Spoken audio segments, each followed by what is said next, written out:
Assalamualaikum warahmatullahi wabarakatuh. Bertemu lagi dengan Ibu di kelas fisika. Gimana kabarnya? Semoga masih pada semangat ya belajar fisikanya. Nah, di pertemuan kali ini kita akan melanjutkan materi tentang besaran dan satuan. Nah, untuk lebih jelasnya, mari kita saksikan video ini. Nah, bab yang kedua ini judulnya adalah besaran, dimensi, dan satuan atau quantities, dimension, and units. Kalau di bab sebelumnya kita sudah mempelajari tentang hakikat fisika, belajar apa aja sih di fisika, kemudian manfaat serta tujuannya. Nah, diingat kembali fisika itu adalah ilmu yang mempelajari atau menjelaskan, mendeskripsikan fenomena alam yang menjadi objek pengamatan. Jadi yang diamatinya itu kan semua benda ya. Misalnya kalau di sini ibu punya foto gajah nih, seekor gajah. Kalau objeknya ini berupa gajah, gimana kalau kita ingin mendeskripsikan seekor gajah? Mungkin bisa melihat dari ukurannya ya. Gajah ini berukurannya besar, kemudian memiliki belalai, memiliki 4 buah kaki. Warnanya misalnya ini abu-abu, memiliki gading yang panjang. Nah, dari semua deskripsi tadi ini bisa kita kelompokkan atau bisa kita bagi menjadi beberapa kategori. Tadi misalnya ya, kulitnya kasar, warnanya coklat, atau emosinya karena gajahnya lagi sensi jadi emosinya labil. Tadi bisa juga tenaganya kuat, gadingnya panjang, lebih tinggi daripada orang. Atau bisa juga yang diukur misalnya tingginya 2,5 meter, masanya 4 ton, panjangnya 5 meter. Dari sini nih bisa kita simpulkan ada deskripsi yang tidak bisa kita ukur nih. Misalnya kulitnya kasar, seberapa kasar kan nggak bisa diukur. Atau warnanya coklat, secoklat apa sih kan nggak bisa diukur ya. Tapi kalau gadingnya panjang ini kan bisa kita ukur segimana gitu panjangnya. Misalnya ini panjangnya 5 meter. Nah, dari sini bisa dikelompokkan nih. Ada deskripsi yang tidak perlu diukur, tidak bisa diukur. Ini dinamakan besaran non fisis. Ini deskripsi kualitatif tadinya ya, ada yang tidak bisa diukur, berarti ada yang bisa diukur.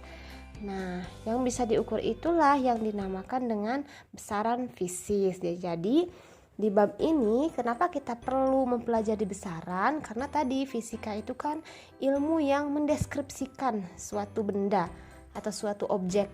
Nah, bagaimana mendeskripsikannya? Yaitu dengan menggunakan besaran. Besarannya yang mana? Besarannya adalah harus yang besaran fisis.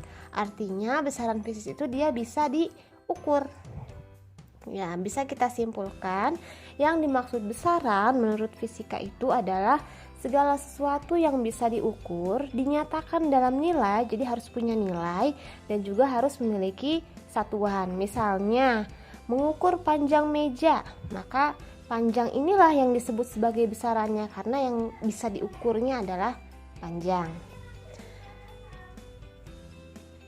Nah, bagaimana cara mendefinisikan suatu besaran? Misalnya mau mengukur massa emas. Massa emas itu kan artinya jumlah materi yang dikandung emas nih. Berarti kalau cara mengukurnya gimana? Misalnya pakai timbangan. Emas ditaruh di sisi yang ini, anak timbangan ditaruh di sisi yang ini. Jadi membandingkan gitu. Hasilnya massa emas misalnya 5 kali massa anak timbangan. Ada juga misalnya mengukur panjang.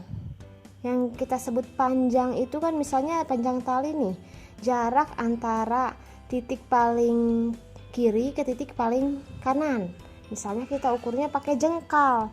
Dapatlah misalnya panjang tali itu 2 jengkal. Jadi kalau massa panjang tadi bisa langsung ya kita ukur langsung. Tapi ada juga besaran yang nggak bisa diukur secara langsung. Misalnya nih kecepatan. Dari Pandeglang ke Cadasari misal naik motor menempuh jarak 10 km dalam waktu 30 menit misal.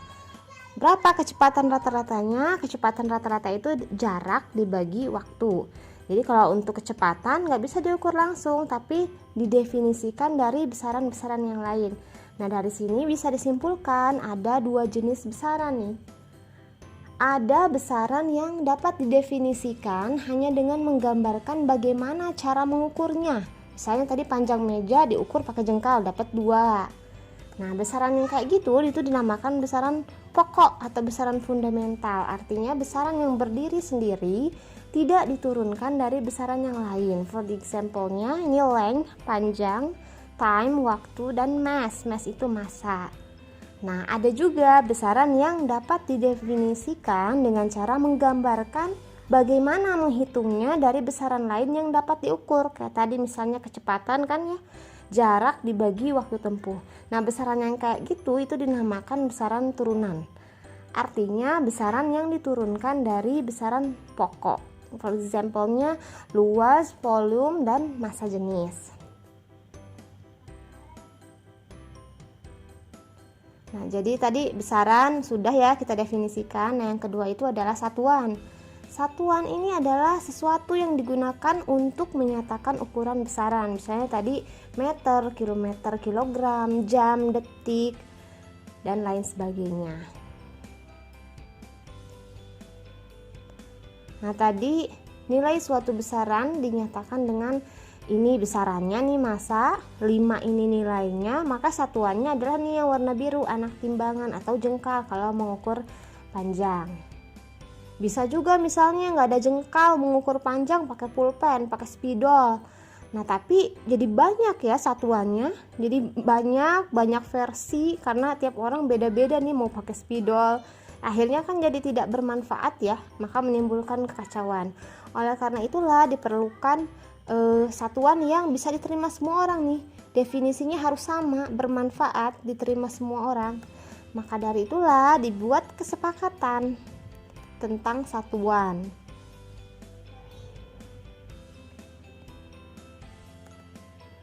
Perlu ditetapkan standar untuk satuan, dan tidak semua besaran harus ada standarnya karena jumlahnya tuh banyak sekali satuan besaran itu. Nah, hanya besaran pokok saja yang perlu dibuat standarnya. Siapa yang membuatnya? Nah, ini namanya International Bureau of Weight and Measures yang terletak di Sèvres, Prancis. Misalnya untuk waktu itu adalah selang antara dua kejadian atau dua peristiwa. Misalnya siang itu kan sejak matahari terbit hingga matahari tenggelam. Nah, alat ukur waktu apa? Selain jam, sebenarnya segala sesuatu yang sifatnya periodik itu bisa dijadikan alat ukur waktu. Mau rotasi bumi, revolusi bumi, itu ya, jam matahari, jam pasir. Nah, hanya yang dijadikan standar itu adalah jam atom cesium. Jadi 1 detik itu adalah waktu yang diperlukan untuk mencapai, ini ya angkanya gede banget, periode osilasi dari atom cesium. Gimana dengan standar untuk panjang? Nah, panjang ini sebenarnya standarnya berubah-ubah nih. Hanya yang terbaru yang kita pakai yang ini.